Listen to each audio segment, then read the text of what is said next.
Hello, my name is Brant Hunt.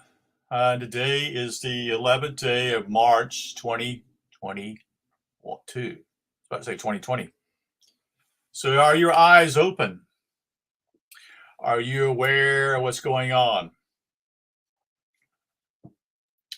I even thought I would talk about the whole situation with, I don't choose sides in war. I choose sides only for the victims, the innocent victims. I don't know if there's a war going on in Ukraine. I really don't. The media says there is, but do I know that for sure? I don't. Doesn't mean I don't write it off, but I wonder if it's a Hollywood strip, Hollywood type of deal here to get people all fired up. And again, getting their eyes over here when the real stuff is going over yonder. You know, like, for example, how the crumbling dollar is falling, how food prices are continuing to go up, and inflation is at an all-time high in my lifetime. They keep saying 7.5%, folks, but it's actually 15%. It's a rampant deal here. So what they've got you doing is paying attention to Ukraine and how they get your focus there, and you don't focus on what's really going on within your own country. They always do this. They always have.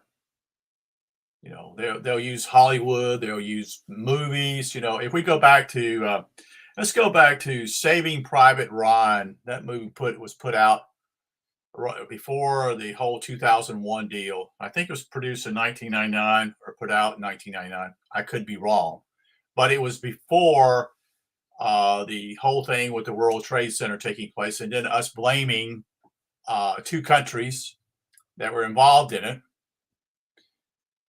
That is Iraq and Afghanistan, when it had nothing to do with them. And if anybody's at fault, it was our government, supposedly, if this is real. But I don't even believe it's real. I believe simply it's just, there are people who were there actually in New York City. They never saw any airplanes hit the buildings, folks. And in fact, if the airplanes did hit the buildings, those buildings wouldn't come down. You see, they chose to pull it as one of the owners of the buildings, those buildings. We know that. So it was a controlled demolition. And they use a certain product, I think it was thermite, and other things that actually are cause issues for firefighters who went in trying to save people's lives. But I'm kind of getting off the point here. I wanted to tell you how many countries we've been involved in since 1945, because you need to know that. And the list is long, my friend, very long. Part of this started after World War II, briefly. It was 1945. The United States actually got itself involved in China. Okay. The Roosevelt administration, which actually had a gentleman who was involved, not Franklin Roosevelt, but his family member called Kermit, Kermit Roosevelt, was involved not only with the United Nations, but he was also involved in wanting to, in getting us to get in war to actually invade China on behalf of getting the oil in that country. And that was Rockefeller initiative to do that. And the whole idea simply was to lure Japan into the whole mess. They wanted to get Japan out of the picture, since Japan was already in Mongolia, parts of it, or even northern part of China, dealing with what I would call simply is the taking of oil there for their own needs. Part of this is also done by the government of the United States to forced Japan, as we used to sell them scrap metal, and we cut that off to prevent them from building what they were building. So I wonder if Japan was simply as another control item. That is, their leaders chose to do this because someone else is controlling them. You see. But anyway, we have invaded these countries, and I'll go. It's a long list. So, and this is after World War II. We have invaded other countries. If you would just look up the United Fruit Company in the early 1900s during the Wilson administration, we've been in Guatemala quite a few times. In fact, we've been in almost every Central American country: Nicaragua, El Salvador, Honduras. The only country we never got involved with was Costa Rica. We also been involved in Panama also, and Colombia. All that's been, this is all documented. You don't even have to worry about that. So we got involved in Syria in 1949. We were involved in Korea in 1950.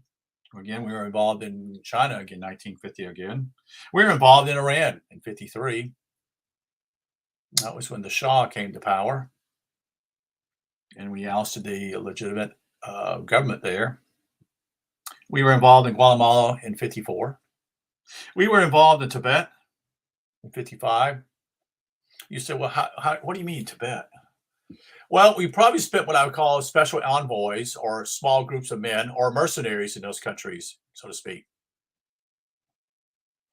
So it's not a whole gigantic army in some ways, but it is us getting involved in these countries. Okay. Indonesia in 58. We were also involved in Cuba in 59. We were also involved in Congo, central part of Africa in 60. Iraq in 1960. Dominican Republic in 61. Don't know these things, do you?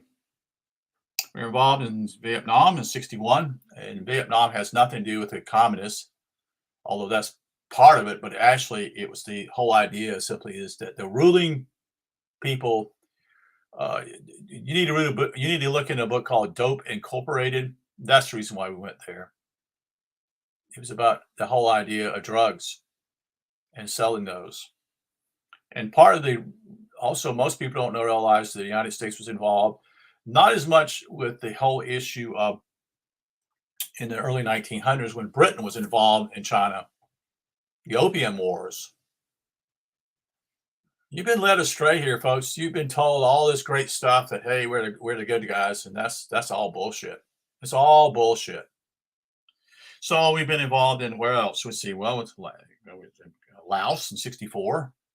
We were involved in Dominican Republic in 65 and in Peru in 65. We were involved again in Guatemala in 67. Back in that point, we went back in Cambodia in 69. We were involved in other wars. We actually took a break. We took a break for a little while, and then we got involved in El Salvador in 81. This is under the Reagan administration. All this stuff, I bought in this stuff because I was a Reagan Republican. I thought he was going to save us and all that kind of stuff. And Reagan was probably one of the worst presidents we had also in the modern period. Because he fooled a lot of people who thought that he was a good guy. He wasn't. So we were involved in Nicaragua in 81. Remember the whole idea of the Iran-Contra deal, gun trading for, drugs for guns, smuggling, the CIA. We got involved in Lebanon. We got our butts kicked over there too. Many Marines lost their lives over there, probably because of incompetency. We also invaded Grenada. Didn't even know there was a country called Grenada in the Caribbean Sea. We were involved in the Philippines in 86. These things, people are not aware of this. We were involved in Libya in 86, involved again in Iran in 87, Libya in 89, Panama in 89, Iraq in 91, Kuwait in 91, which that has to do with supposedly we're freeing these people, which Kuwait is just an invention of a country that was partitioned after World War I. Somalia in 92, Iraq in 92, Kuwait, Bosnia in 95, which was an absolute failure. It just created more problems. Iran in 98, Sudan in 98, Afghanistan in 98, Serbia in 1999, Afghanistan in 2001, Iraq in 2002, and Somalia in 2006. Now, this is just to that particular deal at 2006. So I don't support Ukraine. I don't support Russia. There is no good guy here. The only people that suffer are the people who are innocent people in these countries. So why do countries actually get involved in this? Well, one of the things you need to know is that we are not a country anymore. The United States has been a corporation since 1871. That took place with the act, if I can find it right here quickly, the District of Columbia, the Organic Act of 1871. It's funny that Ulysses Grant, who was a military man, was involved in this also. He was also one of the most corrupt presidents too in that time period. It's also to do with the actions that took place with you. I want to tell you this because Southerners have a real problem with this, and they're right.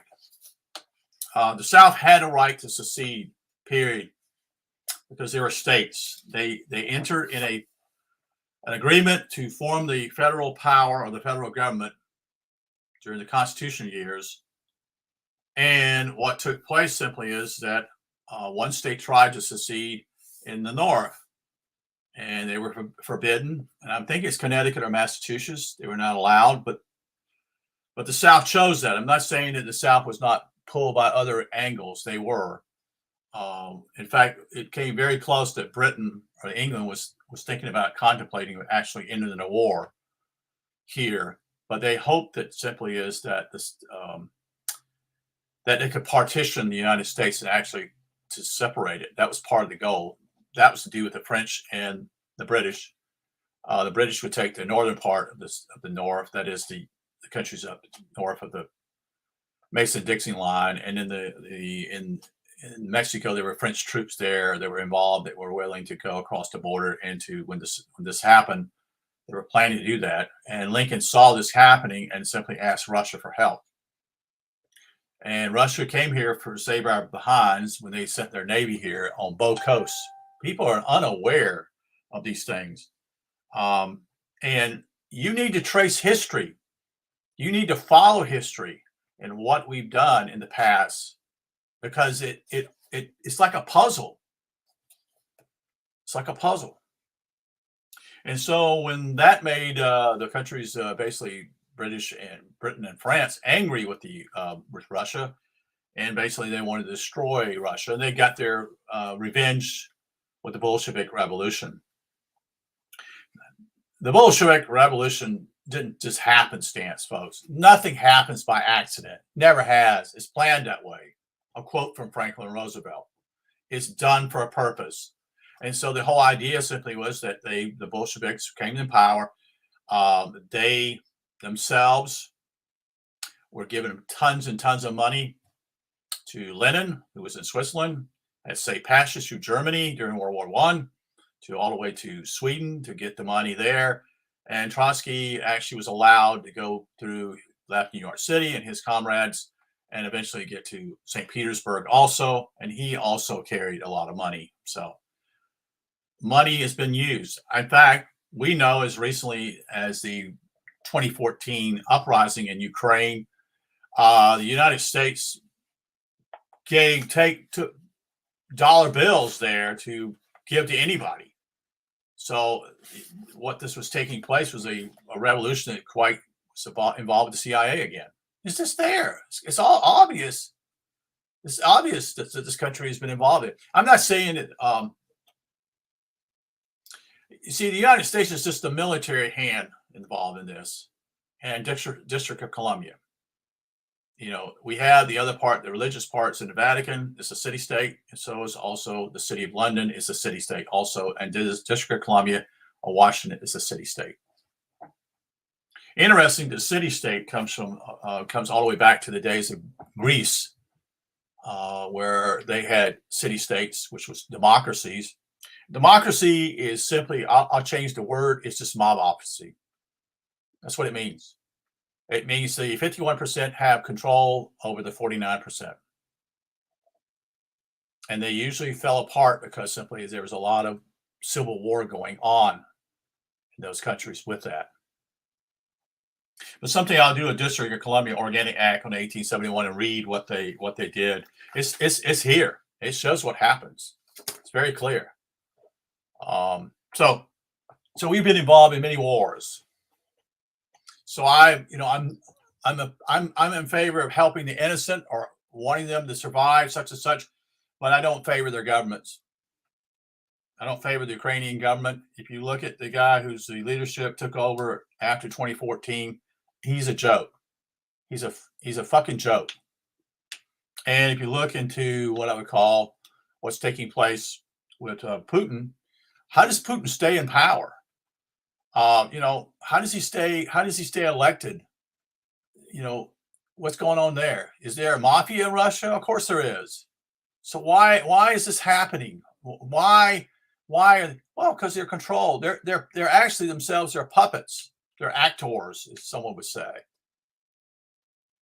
And part of my thinking here is what I'm sharing with you simply is to make you realize simply is that this is all, there's a quote from Charlotte Iserby. It speaks about in the early 1900s.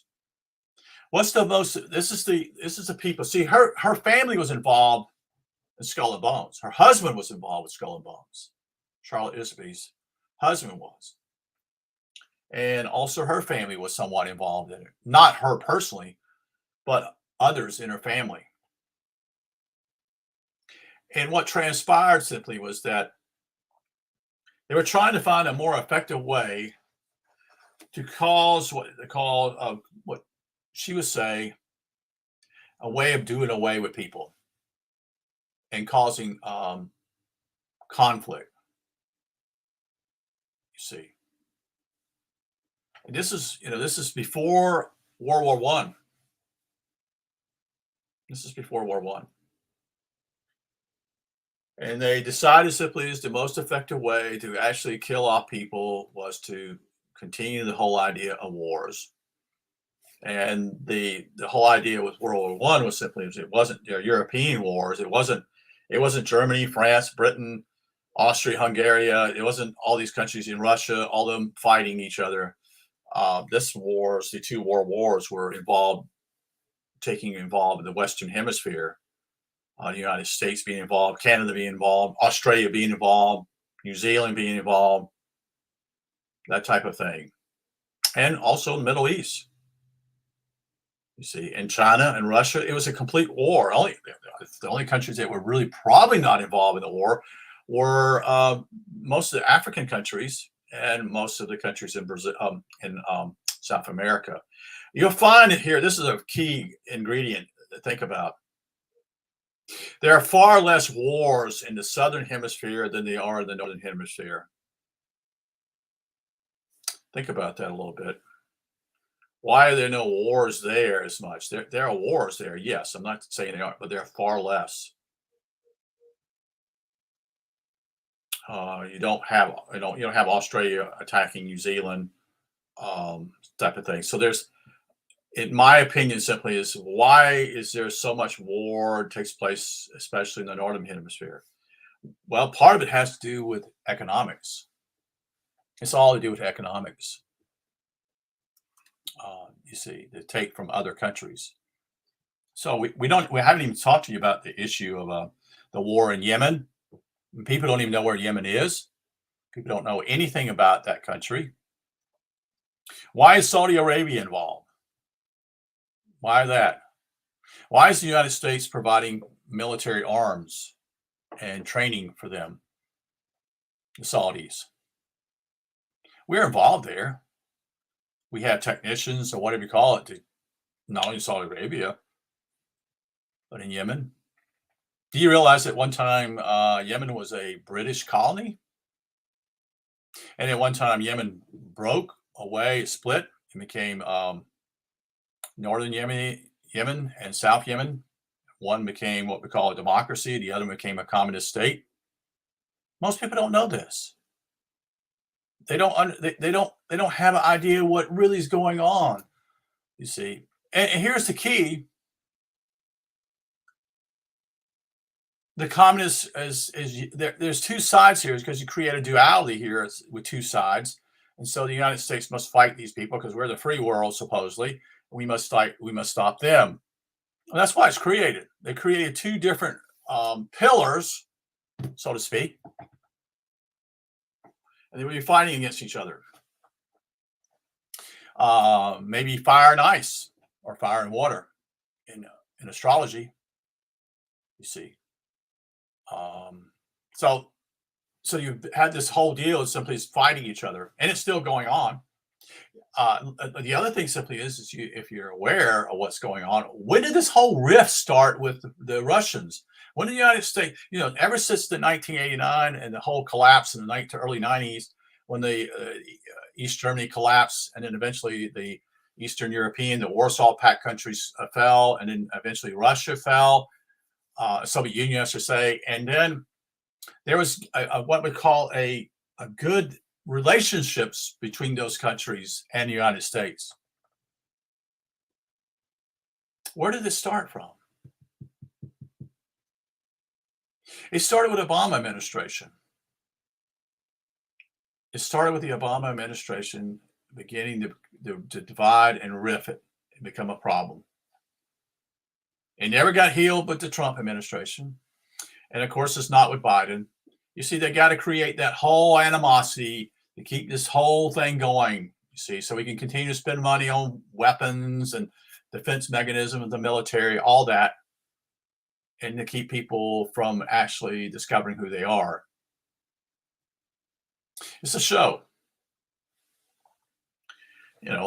Shakespeare said basically this whole place is a stage. And the whole idea is everyone is here, has is there on the stage for a brief amount of time, and then they're gone. You see, that's what Shakespeare said. And I don't think Shakespeare was, I think this is a make-up name. I think that was Francis Bacon. Francis Bacon was an enormous intellectual, smart guy, was involved in occult, all kinds of things he was involved in. They don't tell you that in school, which of course they're not. They're not going to tell you that. So the idea is what I'm trying to say. See, someone is saying something here. Let's be honest. U.S. has not only had involvement, but has had large influence of the creation of all wars for the past year. Actually, it's longer than that. It's been probably over 100 years. Things changed dramatically after the war between the states. State powers began to dwindle, and it became the federal government became the power. And then the federal government, with the Industrial Revolution, was heavily influenced by the powers that who were like Rockefeller, Carnegie, and others, Vanderbilt, bankers. And that's when we started to get in. Well, we know that Theodore Roosevelt built a Navy in his early administration in the early 1900s. So the United States, it became an industrial power in the after probably early part of the 1900s. There's a brilliant little schismatic, or whatever call, how the countries become powerful in the United States. And basically by the early 1900s, the United States was now becoming the dominant player worldwide. So I believe that the United States is indeed is still a British colony. Britain pretty much sets the agenda. In that perspective, we never won the war between the Brits and the American Revolution. That's another lie. If you just look at the peace treaty that took place with Jay going there and Benjamin Franklin, and you'll find out nothing changed. And, you know, the very simple thing is ask yourself, oh, well, usually the winner forces the loser to pay reparations. That didn't occur. The British soldiers actually stayed here 3 or 4 years after the war was over, and they were still here. And then also, if you understand simply, is that there were a couple revolutions that took place in the United States after, or rebellions, maybe I should say is a better word, the Whiskey Rebellion and the Shea Rebellion, were a recognition that basically people realized even then they were not free. Both had to do with taxes. All have to do with trying to think of his name, not Madison, Alexander Hamilton. Hamilton was very key in trying to, and he did get involved in it with the taxes being put on whiskey, and the rebellion took place in the southwestern part of Pennsylvania. We would call this area south of Pittsburgh, in that area.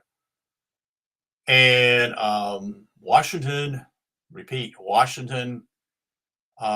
with it. He was the president now, but he is the commander of. He had close to 10,000 troops with him to put down this rebellion. And didn't take long to those that heard that he was coming. They took off. The Shays Rebellion was also to do with taxes, to do with land, and people were rebellion in the state of Connecticut. And this is where the Shays Rebellion is all involved. And he almost got to the munitions place where the depot, what do we call it, where the arms were, and they failed. There would have been even more bloodshed that took place in that also. So we were not truly free even in an early part of our history. If we'd have gone back, which is, there's a book that deals with this whole issue, is the Articles of Confederation. If we had stayed in that particular deal, that was the best thing because it eliminated centralization of power. It was far less. It was a confederation. It wasn't a federal government. It was just a confederation, meaning that they were going to work together economically, and that was all it was about. And they were going to coin money and such and such. So there was what we would call 4 or 5 years of what we call peace, or with the government in some itself was not making it enormously a problem for people. And then that all changed after the war was over with the Brits. And they actually tried a year before this to with the writing the Constitution to meet in Annapolis, Maryland, and it was a failure because they didn't have enough people. They didn't have representatives from each state. Each state, most people are unaware of this, but each state would send representatives, 2 or 3, whatever. And it didn't have the people coming from different parts of the country. That is Georgia, South Carolina, and North Carolina. Those didn't even show up. So they chose to meet again, I think a year later, and that was in Philadelphia. And if you do some digging, you'll find it simply is they met in secret. That's true, folks. They met in secret. Why would you meet in secret, folks? Why would you? Think about that. Why would you meet in secret? Yeah. It was the overthrow of the legitimate government. That was what this was all about. And all your major players were there. Except Thomas. I'm not except I want to say Thomas Paine, but it's not Thomas Paine. I had to come to me, the guy from Virginia. You said I smell a rat. He was invited to go there. And he said, no, I smell a rat. He knew what it was all about. He did everything in his way to defeat it in his home state of Virginia. And most people were unaware. Most were simply, the war's over. Let's just get on with life. And that's what transpired. People didn't pay any attention anymore. They just want to get back to work and making money. Okay.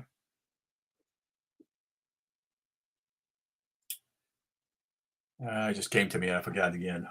Again, this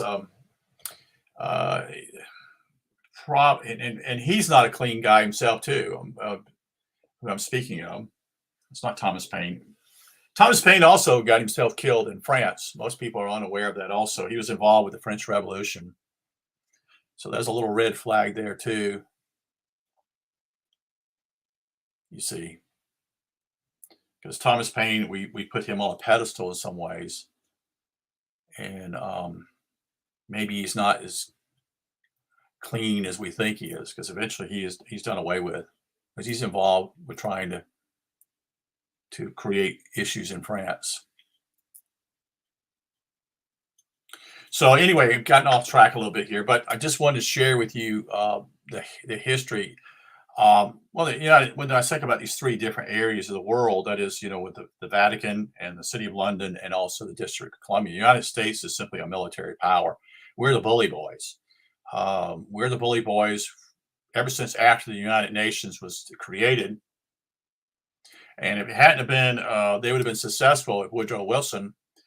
They had the votes. Everything was fine for the League of Nations to be composed.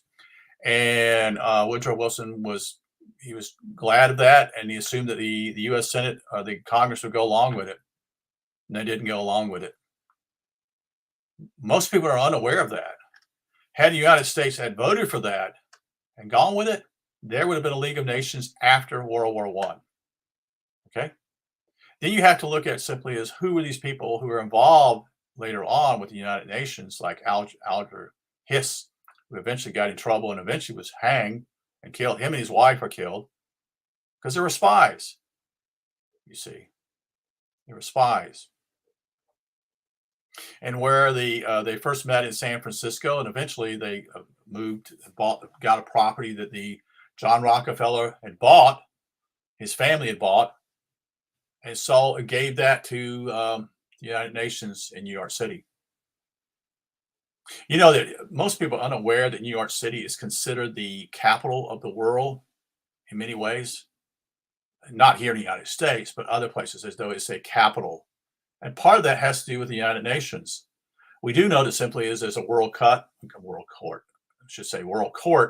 in Brussels, but that's in Europe. But the United Nations has been here since 1945, and I don't know when they built the building. I'm roughly going to say 48. But you got to follow these things and look around here. Simply, something's rotten here in Denmark, and it's not here rotten in Denmark. It's rotten here in the United States and what we're doing. We're very much covert. I did a review, particular book by I forgot his name. It's called The Economic Hitman.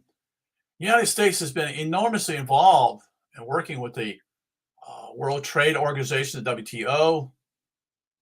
They've been involved with all that. That's why the BRICS, what we call BRICS, BRICS, is composed of Brazil, Russia, India, China, and South Africa to fight this whole thing out. So the International Monetary Fund,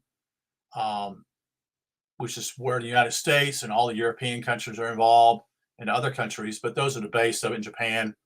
They're based on that. Okay, that's what. And there's a squabble going on economically in some ways. And these are the countries what we'll call the emerging nations, which is Brazil, India, China, and Russia. And the United States, look around. The United States is the last bastion of somewhat economic power in the somewhat what we call the free world. That's what we're told. How do we know we're the part of the free world? Have we been to these other countries? I had a friend from Australia. She visited China. She told me it was really hard to get in there, to get a passport. But once you got in, there was far more freedom in China than there was in Australia. And what she observed, her son was teaching English to Chinese students, so they would learn how to pronounce the words, the colloquial, the sound, instead of being how would I call it, an English that wasn't broken, as they were being taught by the Chinese teachers. These students came to the West or asked for Western English teachers to teach them how people talk in America and in Australia and Britain. and they were being paid generously. And this was a private deal going on in what we would call the western part of China, where she entered. She told me simply she could walk wherever you wanted to go. You go anywhere. There were not hardly any regulations where it's at. Now that might be what I would say simply. She said it was in Western Australia. She's talking about a city, and I'll have to look it up. It's north of Vietnam, and it's approximately. She told me it's probably over 600,000 people there, but it's a way away from the extreme eastern part of China, on the coast of China, where all the industrial complexes all part, all that taking place. You see. So that's just something to share with you, that we're told we're free, and how do we know we're free? How do we know we're free? Because we're not free, because we have to pay taxes. If you're truly free, a sovereign, not a sovereign citizen, that's an oxymoron. Because a sovereign is not a citizen, folks. A citizen simply means that you're a slave. That's what it really means, deeply down. A sovereign, but people say sovereign citizen, that's an oxymoron. You're saying you're sovereign, but yet you're also saying you're a citizen. So you put the rope right down back to on your neck. You're a sovereign, you see.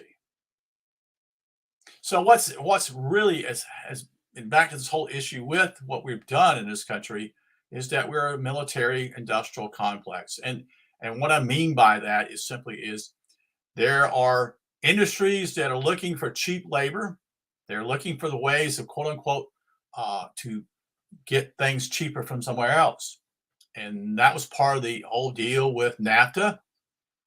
And that's where the most favorite nations, most people are unaware, this took place in the late part of the Clinton administration in the 1990s, late part of 1997, 98 or 99, and gave China the most favorite nations deal.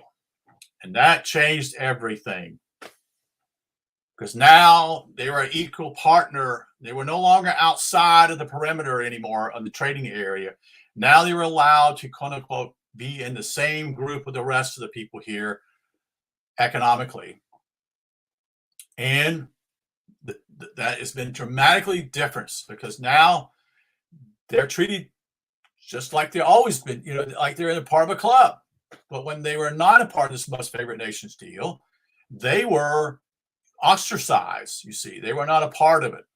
Oh, you have to, if you're going to send stuff here, oh, that's going to be you. Well, yeah, you have to, as an import tax here in the United States, you have to pay that, such and such. Most people are unaware of these things. These things have been done. Also, simply treaties themselves trump constitutions. They tell you that. So anyway, I'm gone long enough here. It's approximately 30 minutes. So, but the real reason why there are wars is to take other people's stuff, or as we get down to the background, there's corporations fighting for this. So there's turf here. These are turf wars. These are other people who own corporations in the world. The ones that we don't hear about, we don't know who they are. You see, that's what's going on. And, Libya was a threat. And so we bombed the hell out of them. Libya was a threat because Libya was going to be the juggernaut for the whole Africa Union. That was the whole key. It was going to unite all these countries in Africa to work together, and no longer be basically stepped all over by the West or even the East. But they had to destroy Gaddafi because of that. I'm not saying Gaddafi did everything right. I'm not saying that. But he discovered water underneath the desert. You see, at one time, the desert, northern Africa, was a beautiful area. Was, indeed. Why do you think people lived there? Why do you think people lived there in the early 200s and 300s? Why do you think that? It was a paradise. And then something happened, and it all changed. But the water's underneath the desert.